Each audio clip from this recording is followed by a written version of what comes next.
நமக்கு நம்மை பற்றி தெரிவதை விட இந்த ஏஐ ஆல்கரிதமுக்கு கூட தெரியுமா? காரணம் என்னன்னா, நமக்கு பிறந்தத்திலே இருந்தே நமக்கு மானிட்டரிங் நடக்கும் எப்போதும்.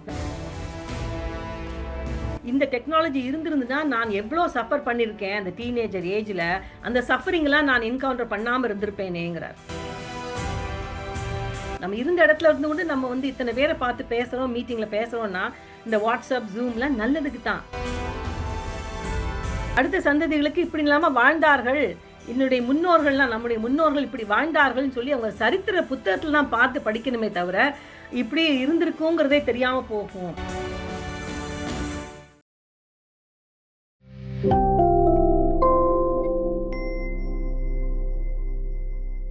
இப்படியே போன்னு சொன்னா ஒரு அந்த ஈவன் அந்த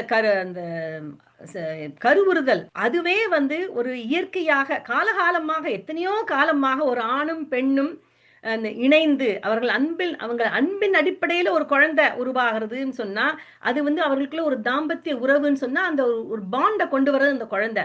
அப்படியெல்லாம் இருந்த காலத்துல இப்போ செயற்கையாகவே கருவுறுது, அதை செயற்கையான கர்ப்பப்பை அப்படிங்கிறப்ப அப்படிலாம் போய் கொண்டிருந்து சொன்னா ஒரு காலத்துல ஒரு ஃபேக்டரி மாதிரி ஒரு ஹாஸ்பிட்டல்லையோ இல்லாட்டி லெபார்டரியிலையோ கர்ப்பப்பை அந்த மிஷின்ஸ் இருக்கும். அதில் ஆர்டிஃபிஷியலாக ஹெச்ஐவி மூலமாக அந்த கருவுறுதலை பண்ணிவிட்டு அந்த எம்பிரியோவை கொண்டு அதில் கர்ப்பப்பையில் வச்சு முழுசாக வளர்த்துட்டு ஒரு நாளைக்கு நம்ம போய் எடுத்துக்கொண்டு டெலிவரி வாங்கிட்டு வீட்டுக்கு போகலாங்கிற மாதிரி சுச்சுவேஷன் வந்துடுமோ அப்படிங்கிற மாதிரி ஒரு இதை சொல்கிறார். அதுக்காக அப்படி நடக்கும்னு சொல்ல வரலை, இதனால் தவறு என்று சொல்ல வரவில்லை. அவர் என்ன சொல்கிறாருன்னா, இதெல்லாம் இந்த ஒரு டெக்னாலஜின்னு ஒன்று வந்துருதுன்னு சொன்னால் அதுக்கு அடுத்தடுத்தது பயன்களை நம்ம பார்ப்போம், எந்தெந்த இடத்துல யூஸ் பண்ணலாங்கிறதுலாம் பார்ப்போம். இதுக்கெல்லாம் ஒரு எத்திக்கலா அப்படிங்கிற ஒரு கேள்வியை வச்சு அந்த அந்த செக் பாயிண்ட்டை வைக்கணும்ங்கிறது தான் அவருடைய இது. என்னால் இப்போ fertility is become a problem அப்படிங்கிறார். ஏன்னா நமக்கு பார்த்துருக்கோம் நிறைய பேருக்கு இயற்கையாக கருவுறுதல் முடியாமல் இருக்குது, அந்த குழந்தை உருவாகிற தன்மை இல்லாமல் இருக்குது. காரணம் எத்தனையோ காரணம், சூழ்நிலைகள், நம்மளுடைய சூழ்நிலைகள், டாக்ஸின்ஸ், நம்ம சாப்பிட்ற உணவுகள் அதுலையும் பொறுத்தது. அது முக்கியமாக நம்முடைய எமோஷன்ஸை பொறுத்தது. ரொம்ப ஸ்ட்ரெஸ்லையும் இருக்கிறப்போ எப்படி இந்த ஸ்ட்ரெஸ் ஹார்மோன்ஸ் தானே உடம்புல ப்ரொடியூஸ் பண்ணிகிட்டே இருக்கும். அப்படி இருக்கிறப்போ எப்படி அந்த உடல் ஹீலிங்க்கு போகும், எப்படி அந்த புது இதை உருவாக்குறதுக்கு அந்த எக்லையோ அந்த ஸ்பெர்ம்லையோ அந்த ஸ்ட்ரென்த்தை எப்படி கொண்டு போகும். அப்போ அதெல்லாம் காரணம் அந்த எமோஷன்ஸில் நம்ம எப்படி ஹேண்டில் பண்ணுறோங்கிறது. அது இல்லாமல் தியானம்லாம் பண்ணி நம்ம நல்ல அது அமைதி சமநிலைப்படுத்துகிறப்ப தான் இதெல்லாம் சரியாக வரும். அப்போ நமக்குள்ளேயே நமக்கு கையில் நமக்கு அந்த பெரிய ஒரு கிஃப்ட் இருக்குது. உலகத்திலே உள்ள பெரிய கிஃப்ட் நம்ம குணப்படுத்தி கொள்ளக்கூடிய விஷயம் கிஃப்ட்லாம் இருக்கிறத விட்டுட்டு நம்ம அதை பயன்படுத்தாமல் வெளியில சில விஷயங்களை பார்க்குறோம். அப்புறம் இன்னொரு இடத்துல சொல்கிறார், இப்படி இந்த ஹியூமனிஸ்ட் இதில் எப்படியே போய்கொண்டிருந்தால் எப்படி சொசைட்டி இருக்கும். இந்த டிரான்ஸ் ஹியூமனிஸ்ட் அப்படி வந்துருத்துனா, டிரான்ஸ் ஹியூமன் அந்த கலப்புள்ள ஹைபிரிட் மனிதன் வந்தாச்சுன்னா சொசைட்டி எப்படி இருக்குங்கிறது ஒரு சின்ன கற்பனையில் சொல்கிறார். முதலாவதாக நம்மளுடைய இண்டிவிஜுவாலிட்டிஸ் இருக்காது, நமக்கு இந்த யுனிக்னஸ் இருக்காது. நம்ம பார்த்துருக்குறோம், நாம் எல்லோரும் ஆன்மாக்கள் திட்டம் போட்டு இந்த உடலை எடுத்து வந்திருக்கிறோம். நம்ம எல்லாரும் யூனிக், எல்லாரும் ஒருத்தருக்கு ஒருத்தர் சமம் சொல்ல முடியாது. ஒருத்தரை விட ஒருத்தர் உயர்ந்தவரும் இல்லை, ஒருத்தரை விட தாழ்ந்தவரும் இல்லை, அவருக்கு சமமானவர்களும் இல்லை என்று சொல்லி நம்ம பார்த்திருக்கோம். ஓஷோவோட சொல்லியிருக்கா, நிறைய பேர் அதை சொல்லியிருக்காங்க. காரணம் நம்ம யூனிக், நமக்கு சமம் இன்னொரு ஆள் இல்லை. நம்மளுடைய கொஸ்டின் பேப்பர் வேற, எந்தெந்த அனுபவத்தை பெறணும்னு சொல்லி நம்ம இந்த உலகத்துல பிறக்கிறோம். அப்போ இப்படி டிசைனர் பேபிஸ்லாம் வர ஆரம்பிச்சாச்சு, இப்படி டிரான்ஸ் ஹியூமன் வந்துட்டுன்னு சொன்னா நமக்கு இந்த இண்டிவிஜுவாலிட்டிஸ்ங்க கிடையாது, யூனிக்னஸ் இல்லாம போய்விடும். அப்போ நமக்கு செல்ஃப் ரிலையன்ஸ் இருக்காது. நம்ம இவங்க பெரிய கங்க்ளாமரேட் மாதிரி செய்து எல்லாத்தையுமே மக்களுக்கு அவங்க ப்ரொவைட் பண்ணுவாங்க அப்படின்னு சொன்னாக்க எல்லாமே கொடுக்கப்படும். பெரிய பெரிய கார்பரேஷன்லாம் செய்கிறாங்கன்னு சொன்னால் நமக்கு சுய நம்பிக்கை இல்லாமல் போகும். பேச்சு சுதந்திரம், நமக்கு நாம் இப்படி வாழ போகிறோங்கிற நமக்கு எடுக்கக்கூடிய முடிவுகளும் இல்லாமல் போகும். ஏனென்றால் நம்ம அப்படி எல்லாரும் நெட்வொர்க்கில் எல்லாரும் இணைக்கப்பட்டு இருக்கும்போது அவர்கள் சொல்லுவார்கள், நீங்கள் வாழ்க்கையை வாழறதுக்கு இதுதான் உங்களுடைய இன்ஸ்ட்ரக்ஷன் மேனுவல், இதை நீங்கள் ஃபாலோ பண்ணணும், இந்த சாப்பாடை சாப்பிடணும், இந்த மருந்தை குடிக்கணும், இந்த இன்ஜெக்ஷன் எடுத்துக்கணும், இந்த எக்ஸசைஸை செய்யணும், இப்படி போகணும், இந்த வேலையை செய்யணும், அதை பண்ணணும்னு சொல்லி அவங்க எக்ஸசைஸ் மாதிரி கொடுத்த உடனே அதில் கொஞ்சம் கூட மீற முடியாது. ஏனென்றால் நாம் அதை ஏதாவது மீறினோன்னு சொன்னால் நமக்கு போட்டிருக்காங்களே இந்த மானிட்டரிங் கேஜெட்டை போட்டிருப்பாங்களே, அந்த கேஜெட் உடனே சொல்லிடும் இவங்க சரியான சாப்பாடு சாப்பிடலான்னு சொல்லி உடனே அங்கேருந்து நமக்கு சத்தம் போடுவாங்க, இது எப்படி பண்ணணும். அப்போ அந்த கண்ட்ரோல், நம்ம சரியான ஒரு கண்ட்ரோலில் வைக்கப்படுவோம். அப்போ நம்முடைய சுதந்திரத்தை நாம் இழந்து விடுவோம். ஒரு சென்ட்ரலைஸ் பவர் நாம் எப்படி வாழ வேண்டும்ங்கிறத நிர்ணயிக்கும். நாம் நம்முடைய வாழ்க்கையை எப்படி வாழணும் நிர்ணயிக்காமல் வேற யாரோ நம்முடைய வாழ்க்கையை நடத்துவார்கள். இதுதான் அந்த சர்வேலன்ஸ் எப்போதுமே இருக்கும். கண்காணிப்பு எப்போ எக்கச்சக்கமான கண்காணிப்புகள் நம்ம மேல புதிக்கப்படும், புகுத்தப்படும் அப்படின்னு சொல்றாரு. அப்புறம் இந்த 2020ஆம் ஆண்டு இந்த டாவாஸ் மீட்டிங்ல ஹராரி என்ன சொல்றாருன்னா, அது ரொம்ப அது வேடிக்கைன்னு எடுத்துக்கலாமா? அவர் சொல்ற ஒரு பெரிய ஒரு மகாபெரும் உண்மைன்னு சொல்லலாம். அது நம்ம கவனிக்க வேண்டியது. நம்ம அதுல உத்து கவனிச்சு அதுல என்ன மெசேஜ் இருக்குங்கிறத பார்க்க வேண்டியது. என்ன சொல்றாருன்னா, அவர் சொல்றார், நமக்கு நம்மை பற்றி தெரிவதை விட இந்த ஏஐ ஆல்கரிதமுக்கு கூட தெரியுமா. காரணம் என்னன்னா, நமக்கு பிறந்தத்திலே இருந்தே நமக்கு மானிட்டரிங் நடக்கும் எப்போதும். நம்மளுடைய விருப்பு வெறுப்புகள் என்ன, நம்ம என்ன சாப்பிடுறோம், நம்ம பிற்காலத்துல வாழ்க்கையில நம்ம என்னத்தை செய்ய போறோம், என்ஜினியரிங் லைன்ல போறோமா, சயின்ஸ்ல போறோமா, இல்லை ஆர்ட்ல போறோமா, அப்படிங்கிறது அதெல்லாம் அந்த குழந்தையிலேயே அவங்க நிர்ணயிச்சிருவாங்க. ஏன்னா அந்த அளவுக்கு அவங்க வந்து ஜெனடிக் என்ஜினியரிங், ஜீன் எடிட்டிங்லாம் பண்ணி நமக்கு டிசைனரா எனக்கு குழந்தை இப்படி ஒரு சயின்டிஸ்டா வரக்கூடிய குழந்தை வேணும்னு சொன்னா அப்படி ஒரு குழந்தை வருங்கிறப்போ என்ன நடக்கும் அவங்களோட வாழ்க்கையிலேருந்து முதலே நிர்ணயிச்சு நடக்க போறது போது அவர் சொல்றார், அந்த ஏஐ அல்கிரிதமுக்கு தெரியும் நம்ம என்ன மாதிரி இருக்க போறோம்னு சொல்லி. ஒரு இடத்துல அவர் என்ன சொல்றாருன்னா, இந்த மாதிரி டெக்னாலஜி முந்தையே வந்திருந்ததுன்னா நான் சின்ன குழந்தையா இருந்தப்போ, ஹராரி சொல்றார், தான் சின்ன பிள்ளையா இருந்தப்போ, ஒரு டீனேஜரா இருந்தப்போ, இந்த டெக்னாலஜி இருந்திருந்ததுன்னா, நான் எவ்ளோ சஃபர் பண்ணியிருக்கேன் அந்த டீனேஜர் ஏஜ்ல. அந்த சஃபரிங்லாம் நான் என்கவுண்டர் பண்ணாம இருந்திருப்பேனேங்கிறார். என்னதுன்னு சொன்னா, அந்த அல்காரிதம் இந்த இந்த இந்த ஒரு நபர் வந்து ஹெட்ரோசெக்சுவலா, ஹோமோசெக்சுவலாங்கிறதையும் சொல்லும் அது. அப்ப நான் இப்படித்தான் அப்படின்னு அது நமக்கு தெரிஞ்சிரும். நம்ம சின்ன குழந்தையா இருக்கிறப்போவே நம்ம ஹோமோசெக்சுவலா இருக்க போறோமா, ஹெட்ரோசெக்சுவலா இருக்க போறோமான்னு தெரிஞ்சதுன்னா, அந்த பிரச்சனை இல்ல அப்படிங்கிறார். தனக்கு தான் வந்து அந்த எமோஷனலா நெறைய கஷ்டப்பட்டாராம். தான் என்னன்னு அறிந்து கொள்வதற்கு கஷ்டப்பட்டாராம். அந்த கஷ்டம் நமக்கு ஒருத்தருமே தேவையில்ல இந்த டெக்னாலஜி வந்துருத்துனா, அப்படிங்கிற சொல்றார். இது ரொம்ப வேடிக்கையா கூட இருக்கிற மாரி எனக்கு தெரியுது. இப்ப நம்முடைய எண்ணங்கள்லாம் இந்த மைக்ரோ சிப்ஸ வந்து பிரெயின்ல வச்சாச்சுன்னா, நம்முடைய எண்ணங்கள்லாம் அப்படியே எல்லாருக்கும் தெரியும். நம்ம மறைக்க முடியாது. நம்ம என்ன நினைக்கிறோங்கிறது தெரியும் இல்லையா அவங்களுக்கு? அப்ப அப்படிங்கிறப்போ, இப்படி ஒரு இமேஜின் பண்ணி பாருங்க. ஒரு அரசாங்கம் அப்படின்னு சொல்றப்போ, அந்த மக்களுடைய மனதுல என்ன இருக்குங்கிறது அரசாங்கத்துக்கு தெரியும். நம்ம கொண்டு வர பாலிசி அவர்கள் ம எதிர்க்கிறார்களா, ஏற்றுக்கொள்கிறார்களாங்கிறது நம்ம சொல்லவே தேவையில்ல. அவங்களுக்கு தெரியும். நம்ம ஒண்ணுமே மறைக்க முடியாது. இது என்ன அப்படிங்கிறப்போ ஒரு பெரிய நாம்ங்கிற இது இல்லாம இது எல்லாம் வெட்ட வெளிச்சமா இருக்கிற மாரி தெரியுது இல்லையா? இதெல்லாம் ஒரு நன்மையா, தீமையாங்கிறத நம்ம பார்த்துக் கொள்ள வேண்டும். அதுக்காக வேண்டி இப்படி எல்லாம் ஒரு டெக்னாலஜி எல்லாம் வரக்கூடிய டெக்னாலஜில இந்த விதமா பயன்படுத்துவார்கள்ங்கிறதுக்கு சொல்ல வரல கிரெக் பிரேடன். ஏன்னா நெறைய எத்திக்கல் இதெல்லாம் பார்த்து செய்வாங்க. ஆனால் இதெல்லாம் சாத்தியக்கூறுகள் இருக்குதுங்கிறது தான் சொல்றார். இப்போ உள்ள டெக்னாலஜி எல்லாத்தையும் அவர் வந்து வெறுக்கிறார், மறுக்கிறார்ன்னு சொல்ல வர்றதில்ல. நெறைய விஷயங்கள் நம்ம நல்லதுக்கே இருக்குது. சொல்லப்போனா இந்த Zoom எல்லாம் எவ்வளோ பெரிய நல்ல கண்டுபிடிப்பு. நம்ம இருந்த இடத்துல இருந்து கொண்டு நம்ம வந்து இத்தனை பேர பார்த்து பேசுறோம், மீட்டிங்ல பேசுறோம்னா, இந்த WhatsApp, Zoomலாம் நல்லதுக்கு தான். ஆனா அத எந்த அளவுக்கு நம்ம உபயோகப்படுத்துகிறோங்கிறத பொறுத்தது. WhatsAppல எக்கச்சக்கம் நியூஸ் வருது. அதுல எல்லாம் தப்பு தப்பா YouTubeல எதெல்லாமோ வருது. அது எல்லாத்தையும் நம்ம பார்த்து நம்மளுடைய மனதுல என்ன மாரி எண்ணங்கள் தோன்றதுங்கிறத பொறுத்தது. அப்போ அந்த இதுல என்ன இன்னொரு ஒரு சில முக்கியமான விஷயத்த நடந்த விஷயத்த சொல்றாருன்னா, அந்த டிசைனர் பேபீஸ்ன்னு சொல்லி பார்த்தோம் இல்லையா? அப்போ அந்த அரசாங்கோட சட்டங்கள் 19ஆம் நூற்றாண்டுல ஒரு ஒரு லா இருந்ததாம். யூஜெனிக் லான்னு சொல்லி அந்த யூஜெனிக் லெஜிஸ்லேஷன்னா அந்த டிசைரபிள் ட்ரேட் அதாவது ஒரு குழந்தைக்கு என்ன மாரி டிசைரபிள் ட்ரேட் இருக்கணும்னு சொல்லி, சில பேருக்கு வந்து ஃபோர்ஸ்டு ஸ்டெரிலைசேஷன்லாம் நடத்தினாங்களாம். ஏர்லி அபார்ஷன், ஃபோர்ஸ்டு ஸ்டெரிலைசேஷன் நடத்தினாங்களாம். அதுல அவர் குறிப்பிடுறார், எனக்கு இது இப்பதான் எனக்கு அதுக்கு அப்புறம் தான் நான் பார்த்தேன் நான். 1907ஆம் ஆண்டிலிருந்து 1970கள் வரையும் யுஎஸ்ல அமெரிக்கால 60,000 பேர்களுக்கு ஃபோர்ஸ்டு ஸ்டெரிலைசேஷன் பண்ணினார்களாம். காரணம் என்னன்னா, அவர்கள் என்ன நினைத்தார்கள்னா, சில சமயங்கள்ல வந்து அந்த அந்த பிறக்கிறப்ப அவங்கள பிசிக்கலி சேலஞ்சுடா இருக்கலாம். இல்லாட்டி மென்டலி சேலஞ்சுடு ஆட்கள் இருக்கலாம் இல்லையா? கொஞ்சம் மன வளர்ச்சி குறைந்தவர்கள் இருக்காங்க இல்லையா? அப்ப அந்த மன வளர்ச்சி குறைந்தவர்களுக்கெல்லாம் இன்னொரு குழந்தை பெறக்கூடாதுங்கிறதுக்காண்டி அவங்களுக்கு ஒரு 13, 14 வயசு வர்றப்போ அந்த ஸ்டெரிலைஸ் பண்ணிடுறாங்களாம். ஏன்னா ஆக்சிடென்ட்லி அவங்கள ஏதாவது ஃப்ரெண்ட்ஷிப்ல எங்கேயும் போய் அவங்களுக்கு குழந்தைகள் பிறந்துடக்கூடாதுங்கிறது ஸ்டெரிலைசேஷன் பண்ணியிருக்காங்களாம். இது வந்து 60,000 பேருக்கு பண்ணியிருக்காங்களாம்.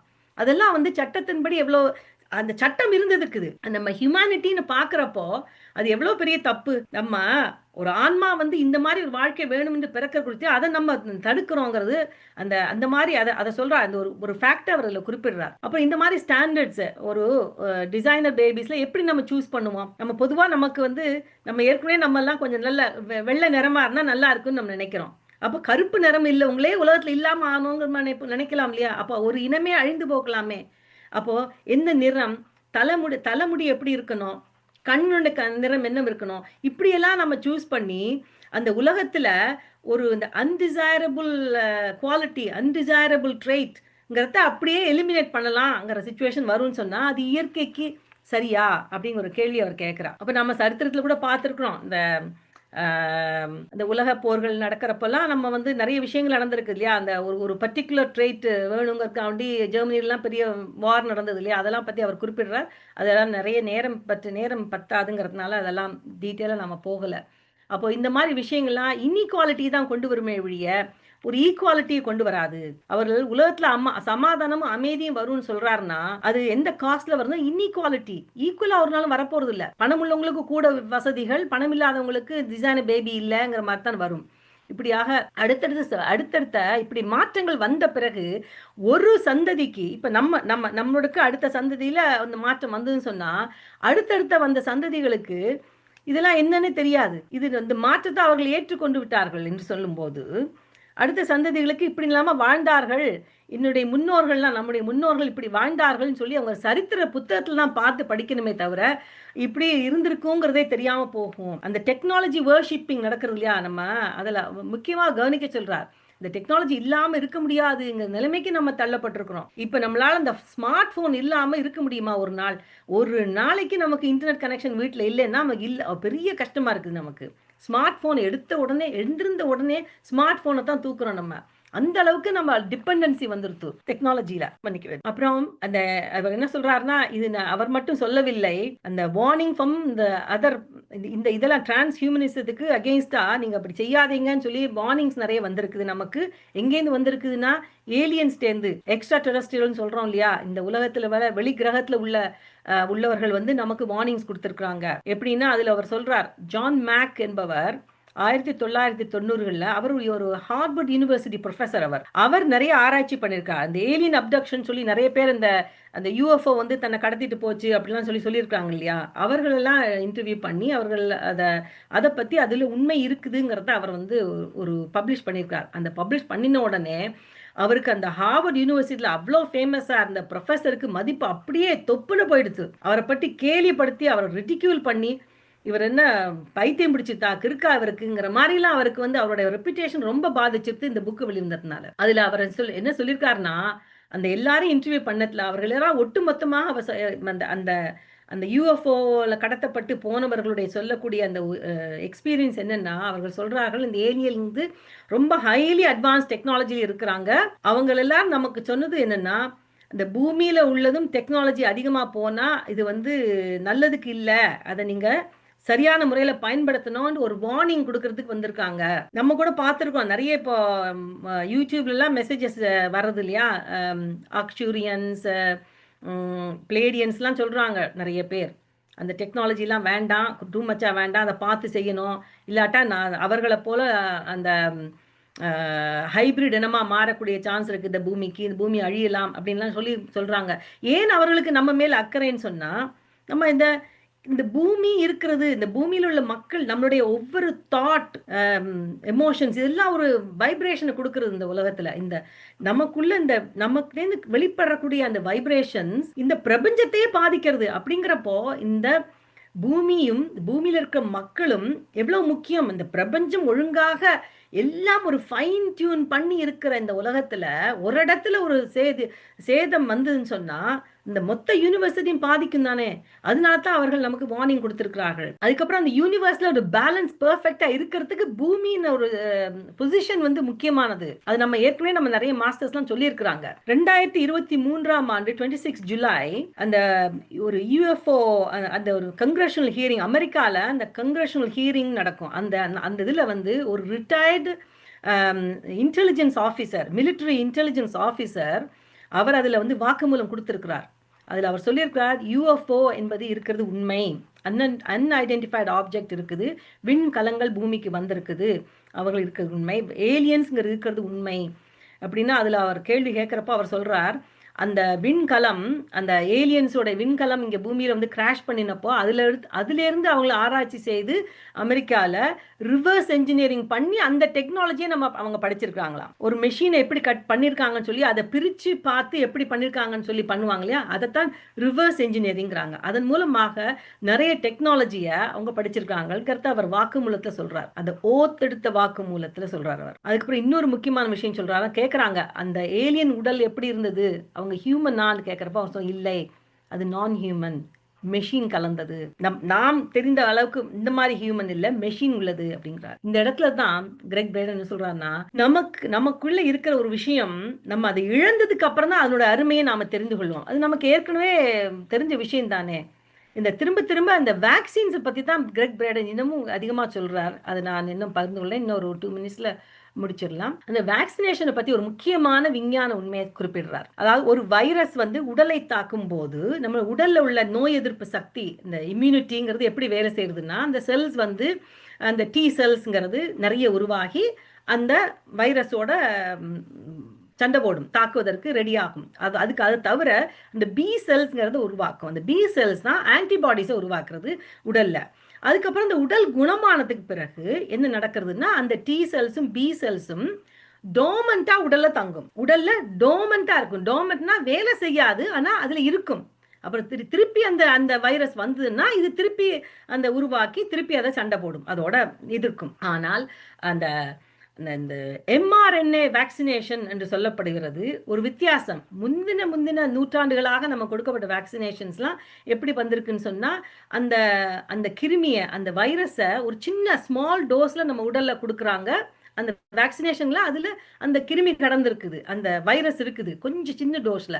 அதை உடல்ல போட்ட உடனே அந்த உடலுடைய நேச்சுரல் இம்யூனிட்டி, அந்த நோய் எதிர்க்கும் சக்தி வேலை செய்து அந்த டிபி செல்ஸை உருவாக்கி அதை டோமண்டா உடம்புல வச்சிருக்கும். அப்ப அதுதான் அந்த வேக்சினேஷன் எப்படி வேலை செய்யறதுங்கிறது. அந்த mRNA வேக்சினேஷன் எப்படின்னா, இந்த mRNA வேக்சினேஷன்ங்கிறது அந்த நம்மளுடைய செல்ஸ்ல இந்த நியூக்ளியஸுக்குள்ள படுது. அந்த அந்த அந்த வைரஸை கொண்டு போறல, அந்த வைரஸை எதிர்க்கக்கூடிய அந்த சக்தியை அதை நம்மளுடைய நியூக்ளியஸ்ல போய் உட்காந்துக்கிறது. அப்ப நியூக்ளியஸ்ல போயிருதுன்னு சொன்னா நம்ம உடலோட டிஎன்ஏல மாற்றத்தை கொண்டு வருது.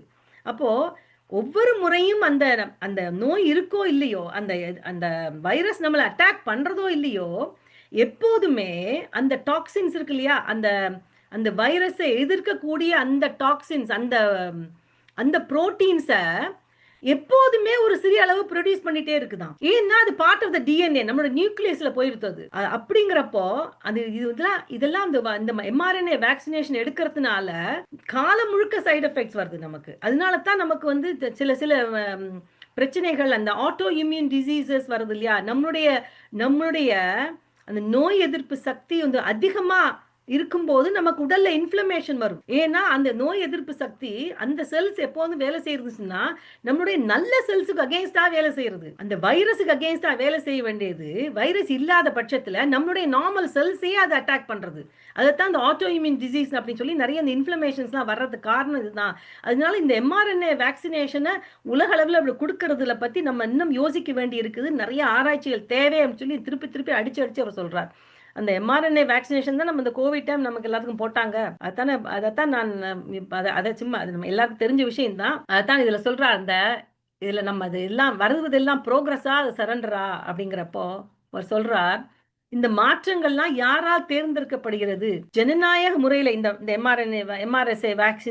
mRNA வேக்சினேஷன், இந்த இதுகள் சிப்ஸ் இதெல்லாம் ஜனநாயக முறையில தேர்ந்தெடுக்கப்படுகிறது இல்லையே. அந்த ஒரு குறிப்பிட்ட விஞ்ஞானிகளோ அவங்களோ ஒரு ஆர்கனைசேஷன், பார்மசூட்டிக்கல் கம்பெனிஸ், இவங்கெல்லாம் வந்து அந்த வேர்ல்டு எக்கனாமிக் ஃபோரத்தில் இருக்கிறவங்க இந்த மாதிரி ஐடியாஸை புஷ் பண்றாங்க. யுனைடெட் நேஷன்ஸுக்கு அதை புஷ் பண்றாங்க, அதை திணிக்கிறாங்க. இதை செய்யுங்கன்னு சொன்னோடனே அவங்களுடைய செல்வாக்குனால இவர்கள் சரின்னு சொல்லி உலக நாடுகளில் அதை அமுல்படுத்துறாங்க. அப்போ ஜனநாயக முறையில நம்ம அதை தேர்ந்தெடுக்கிறோம் இல்லையே. இப்படியா? அப்போ நமக்கு இவர் சொல்றாரு, கிரெக் பிரேடன் சொல்றாரு, நமக்கு முக்கியமான விஷயங்கள் நமக்கு நிறைய இப்போ கிடைச்சிருக்குது. இப்போ இப்படியே போனால் நம்முடைய இந்த உடல் வந்து ஹைபிரிட் உடலா மாறுங்கிறதுக்கு என்னென்ன நடக்குங்கிறத பத்தி பார்த்துருக்குறோம். நம்மளுடைய உடல் எவ்வளோ சக்தி வாய்ந்ததுங்கிறத பத்திலாம் நம்ம பார்த்துருக்குறோம். அதுவும் இல்லாமல் நமக்கு வேற்று கிரக வாசிகள் கூட நமக்கு வந்து வார்னிங்ஸ் கொடுத்துருக்குறாங்க.